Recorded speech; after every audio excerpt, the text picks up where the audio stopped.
guys? Back on Chalk Talk for the final segment of the show today. Going to discuss all 4 playoff games for the upcoming weekend, Wild Card Weekend. As I said, one of my favorites of the whole year. You got, in general, hot teams that had to fight to get into the playoffs against teams that maybe wrapped it up earlier and maybe limped into the playoffs, and you see what team can wake up at the right time and carry on into the playoffs. First game, Cincinnati at Houston. Houston has been banged up possibly more than anyone this year in the NFL. They lost their quarterback, running back, and best receiver for a significant time all season, you know, at different times throughout the year. Andre Johnson hasn't been Andre Johnson because of his injuries. Same for Foster and same for Matt Schaub. Matt Schaub gone for the year. And I think that's the difference in this game. You look at Cincinnati, I said in the preseason that they could fight for a playoff spot. I really believe that. I believe Andy Dalton was ready to be an NFL starter from day one. He proved that. He was. A.J. Green, day one, NFL superstar receiver. And defensively, they've stepped up to the plate and played a great season defensively.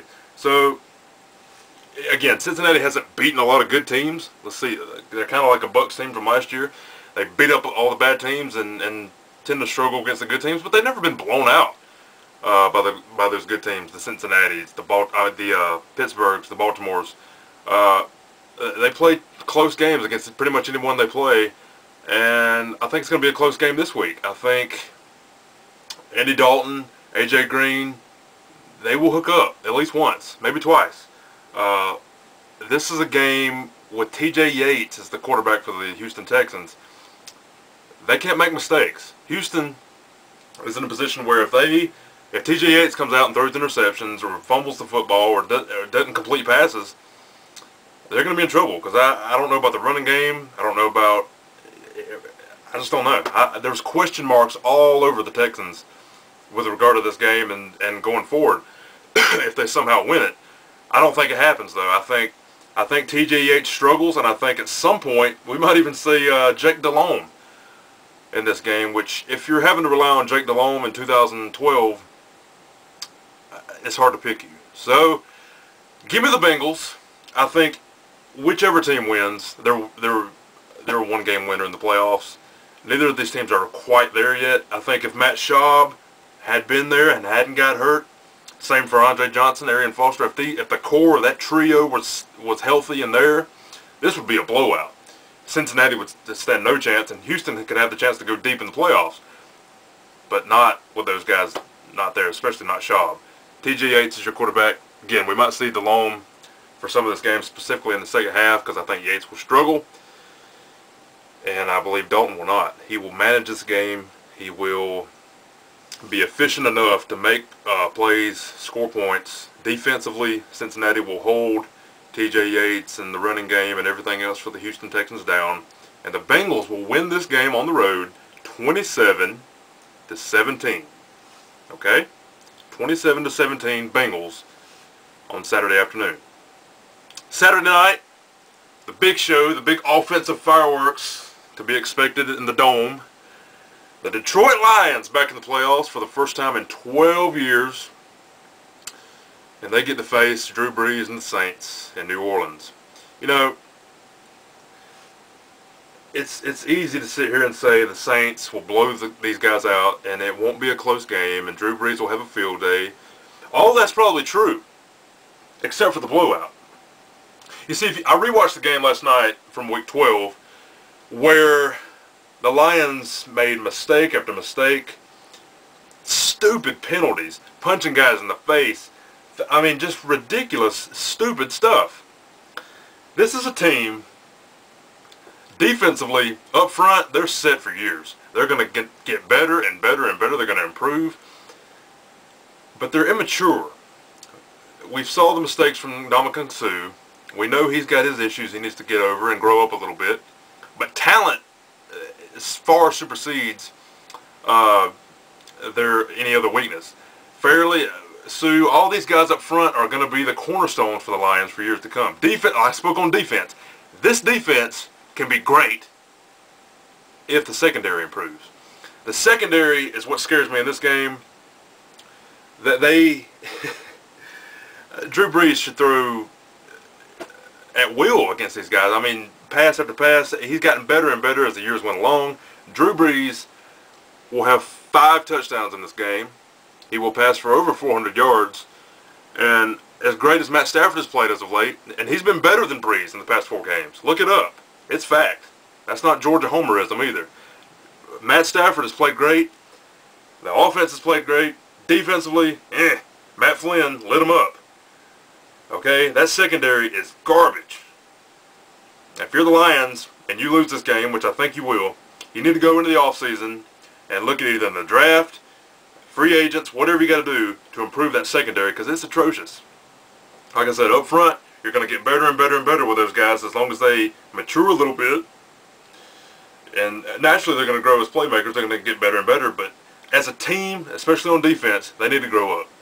Stupid penalties like they had in Week 12, you're not going to be able to score on score, much less get past third down and convert to first down when you're doing stupid penalties. Flagrant. I mean, just stupid. I don't know how many times they were third and 6 and bam, 3rd and 16 because of a stupid 10-yard penalty. You're not going to win. But I don't think it matters either way, because I think the best New Orleans offense beats the best Detroit offense, which is what it's going to be. I think it's a 42-31 kind of game, and I think the Saints come out on top and move on to the division series next weekend. Sunday, and I'm not going to make Falcons fans very happy here by saying this, the Falcons go to a red hot, and I mean red hot, New York Giants team that are flying high. They came off a emotional win against the Jets, an even more emotional win the week after that against the Cowboys, which Dallas, you know what, I'm not even going to get into it. I was going to, say a little something about Rob Ryan's defense and their lack of desire to play in that game. But if you watched it, I don't have to tell you. You saw a team that didn't want to. They looked like Tampa Bay for the vast majority of that game, missing tackles and not caring, not putting in the effort, not wanting to. But it was Tony Romo's fault, right? Tony Romo didn't make. Tony Romo had the 5 or 6 passes not been dropped, would have completed almost 90% of his passes. But it's Tony Romo's fault. He can't win the big game. Garbage. That defense didn't want to win the game. But I won't get into that. That's a topic for another day. The Giants, however, behind Eli Manning, behind a running game that I believe is underrated, behind an offensive line that's underrated, and behind a defense that is stepping up at the right time and getting hot, they blow the Falcons out. I'm sorry. I don't see it, Atlanta. They hadn't beat a good team all year. They're, 1-5 against playoff teams or against teams with winning records. I don't see it. I think this is an Atlanta team that's pretty similar to the team that got wiped out by Green Bay last year. A team that, and that was in their house. They're going to New York to play the Giants, who are hot, who are motivated, and ready to play anybody that comes in there. And I think this is 30. I think it's a score like last week, 31-14, and that's being generous. Okay, I'm sorry, Atlanta fans, the 12 of you that are out there, legitimate fans, but you're not winning this. This is the one game this weekend that I am 100% sure the Giants win this, 31-14. Not sure on the score. I think that's about accurate, but I am positive of the outcome. Giants win and move on. And finally, in the weekend wrap-up, Pittsburgh and Denver.